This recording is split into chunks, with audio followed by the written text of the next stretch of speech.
अवजानन्ति मां मूढा मानुषीं तनुमाश्रितं परं भावमजानन्तो मम भूतमहेश्वरम्।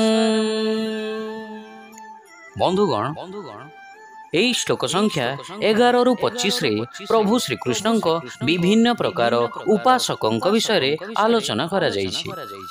ଏହି ଶ୍ଲୋକରେ ପ୍ରଭୁ ଶ୍ରୀକୃଷ୍ଣ ମୂଢ଼ ଅର୍ଥାତ୍ ମନ୍ଦ ବୁଦ୍ଧି ଶବ୍ଦଟି ସେଇମାନଙ୍କ ଉଦ୍ଦେଶ୍ୟରେ ପ୍ରୟୋଗ କରିଛନ୍ତି ଯେଉଁମାନେ ତାଙ୍କର ସାକାର ରୂପର ଦିବ୍ୟତାକୁ ସ୍ୱୀକାର କରନ୍ତି ନାହିଁ।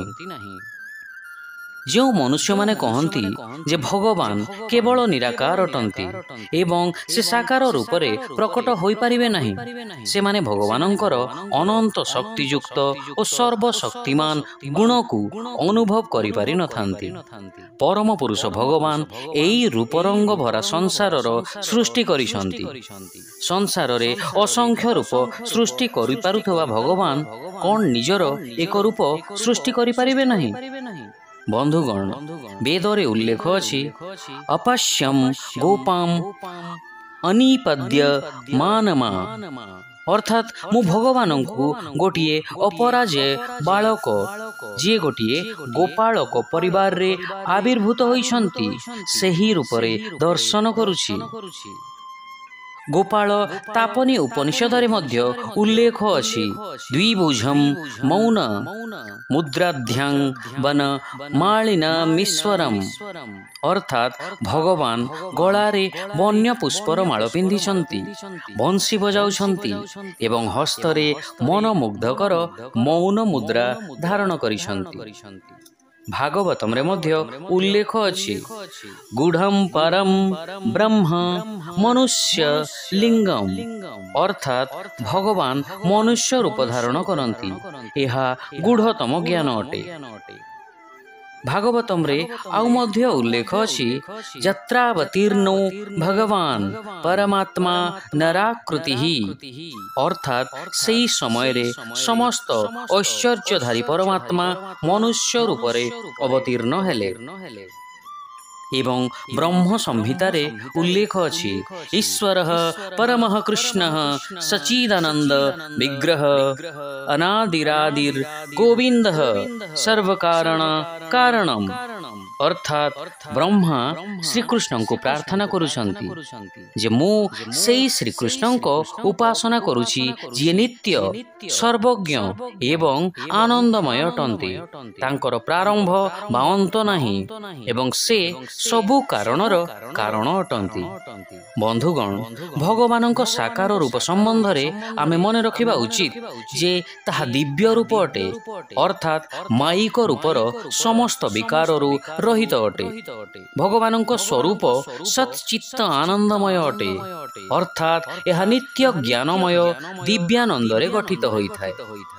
ଭାଗବତମରେ ଆଉ ଗୋଟିଏ ଜାଗାରେ ଉଲ୍ଲେଖ ଅଛି, अस्यापि ଦେବ ବପୁଷୋ ମଦନୁଗ୍ରହସ୍ୟ ସ୍ୱେଚ୍ଛା ମୟସ୍ୟ ନ ଭୂଭୂତଃ ମୟସ୍ୟ କୋପି, ଅର୍ଥାତ୍ ବ୍ରହ୍ମ ଶ୍ରୀକୃଷ୍ଣଙ୍କୁ ପ୍ରାର୍ଥନା କରୁଛନ୍ତି, ହେ ପ୍ରଭୁ, ଆପଣଙ୍କ ଶରୀର ପଞ୍ଚମହାଭୂତରେ ଗଠିତ ନୁହେଁ, ଏହା ଦିବ୍ୟ ଅଟେ। ମୋ ପରି ଜୀବାତ୍ମାମାନଙ୍କୁ ଅନୁଗୃହୀତ କରିବା ପାଇଁ ଆପଣ ସ୍ୱେଚ୍ଛାରେ ଏହି ରୂପରେ ଅବତରିତ ହୋଇଛନ୍ତି। ବନ୍ଧୁଗଣ, ଭଗବତ ଗୀତାର 4 ଅଧ୍ୟାୟର ଶ୍ରୀକୃଷ୍ଣ କହିଛନ୍ତି, ଯଦିଓ ମୁଁ ଅଜନ୍ମା ଅବିନଶ୍ୱର ଏବଂ ଜୀବ ସମୁଦାୟର ଶାସକ ଅଟେ, ତଥାପି ମୁଁ ନିଜର ଯୋଗମାୟା ଶକ୍ତି ବଳରେ ମୋର ମୌଳିକ ଦିବ୍ୟ ରୂପରେ ଏହି ସଂସାରରେ ଆବିର୍ଭୂତ ହୋଇଥାଏ। ଏହି କଥାଟି ସୂଚିତ କରୁଛି ଯେ ଭଗବାନ କେବଳ ସାକାର ରୂପ ଧାରଣ କରନ୍ତି ନାହିଁ, ସେ ଅବତାର ମଧ୍ୟ ନେଇଥାନ୍ତି ଏବଂ ଏ ସଂସାରରେ ଆବିର୍ଭୂତ ମଧ୍ୟ ହୋଇଥାନ୍ତି। ଆମେ ସବୁ ଜୀବ ଅନାଦି କାଳରୁ ଏହି ସଂସାରରେ ଜନ୍ମଗ୍ରହଣ କରୁଅଛୁ।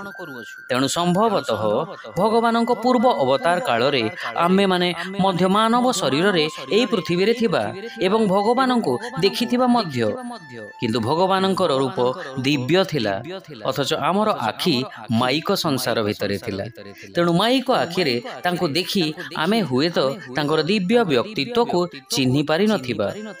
ଭଗବାନଙ୍କ ଦିବ୍ୟ ସ୍ୱରୂପ ଏପରି ଯେ ବ୍ୟକ୍ତି ତାର ଆଧ୍ୟାତ୍ମିକ ସ୍ତର ଅନୁସାରେ ତାଙ୍କ ସ୍ୱରୂପର ଦିବ୍ୟତାକୁ ଅନୁଭବ କରିଥାଏ। ତିନୋଟି ଗୁଣଯୁକ୍ତ ବ୍ୟକ୍ତିମାନେ ଭଗବାନଙ୍କୁ ଅଲଗା ଅଲଗା ଭାବରେ ଭାବିଥାନ୍ତି। ସଦ୍ଗୁଣୀ ବ୍ୟକ୍ତିମାନେ ତାଙ୍କୁ ଦେଖି ଭାବନ୍ତି ଶ୍ରୀକୃଷ୍ଣ ଜଣେ ଅସାଧାରଣ ବ୍ୟକ୍ତି, ସେ ବହୁତ ସମର୍ଥ ଅଟନ୍ତି, କିନ୍ତୁ ସେ ଭଗବାନ ନୁହନ୍ତି। ରଜଗୁଣୀ ବ୍ୟକ୍ତିମାନେ ତାଙ୍କୁ ଦେଖି କହନ୍ତି ତାଙ୍କର ସେପରି କିଛି ବିଶେଷତ୍ୱ ଗୁଣ ନାହିଁ, ସେ ପୁରାପୁରି ଆମ ପରି ଅଟନ୍ତି। ଏବଂ ତମଗୁଣ ବ୍ୟକ୍ତିମାନେ ତାଙ୍କୁ ଦେଖି କହନ୍ତି ସେ ଜଣେ ଅହଙ୍କାରୀ, ଚରିତ୍ରହୀନ ଓ ଆମଠାରୁ ମଧ୍ୟ ଖରାପ ଶ୍ରେଣୀର ଲୋକ।